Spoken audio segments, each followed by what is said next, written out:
Hello and welcome back. I'm Britt Hume, and this is On the Record. As the two vice presidential candidates prepare to debate tonight, the national polling average shows Hillary Clinton with a nearly 4-point lead in a two-way race and an only slightly smaller one in a four-way. The betting odds continue to favor Mrs. Clinton by about 3-1, as you'll be able to see here in a moment when we get them up there. There they are. It seems clear that Mrs. Clinton has gained some ground in the past week, and the result has been a somewhat reshaped national map, as correspondent Shannon Bream explains. It is time for a new look at the Electoral College map, where 270 remains the goal for winning the presidency. Since we last dug into the numbers, there has been a debate and a whole lot of new state and national polls as well. So based on crunching that data, here is where the map stands today. The heartland, as you can see, remains mostly deep red. Those are the solid GOP states. They account for 153 votes. The leaning GOP states, Iowa and Missouri, they bring you another 16. And you'll notice two states with interesting shading. You can see here Nebraska and Maine. That is because they actually split up the votes they award candidates. Each of them has a district which is leaning GOP. That adds another 2 votes. So in total, that puts solid or leaning GOP at 171. That is up 1 vote from the last time we checked in. There's still a large group of toss-up states. These are the ones that you see in yellow around the map. They now total 104 votes, down from 108 last week. That's because New Hampshire has shifted from a yellow toss-up to now leaning Democrat. Tucked into the toss-ups is Colorado. But we got to tell you, the last 2 major polls taken there, both post-debate, give Hillary Clinton a double-digit lead over Trump. So it appears to be trending in her favor. That is true also of Pennsylvania, which we have leaning Democrat. Post-debate polling shows Clinton widening a lead in that state as well. So you add it to the other leaning Democrat states and brings that group's total to 76. Coupled with the dark blue states, which are solidly Democrat, they represent 187 votes. Those together, now states leaning and those solidly Democrat, they account for 263 votes. That is up 3 from before the debate. At last check, we were seeing a trend in Trump's favor, but now it appears that is stalled. Shannon, thank you.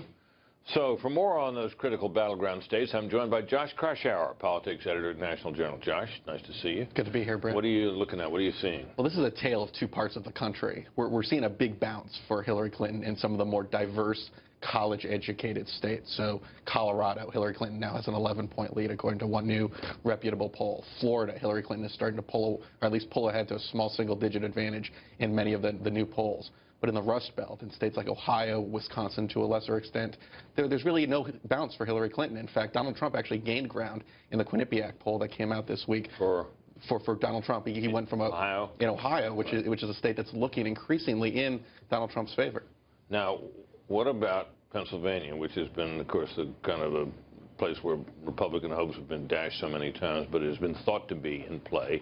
Shannon pointed out that the polling there is looking increasingly favorable for Mrs. Clinton. Out of reach, do you think, for Donald Trump? It's a must-win state, though it is definitely trending towards Hillary Clinton. And on paper, it's a demographic strong state for Donald Trump. But here's the we've got this Monmouth poll. Just call your attention to this Monmouth poll that's on the screen. I'm not entirely down with Monmouth as a polling organization, but there it is, and it's a regular poll. It's a telephone poll. It's not some silly online poll.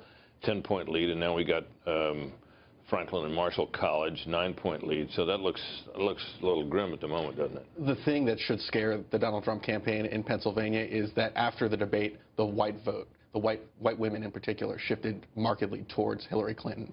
That comment about Miss Universe that Donald Trump sort of made worse after the debate has clearly been a key pivot point in this race in Pennsylvania. So Trump was closing the gap in Pennsylvania before the debate. White women now favor Hillary Clinton in Pennsylvania. Mitt Romney won white women in Pennsylvania by double digits back in 2012. So that is a huge constituency nationwide, but it is particularly important in Pennsylvania, where Trump needs to at least compete. He's going to lose suburban Philadelphia, but he needs to at least get it within striking distance of Hillary Clinton there. Let's take a look.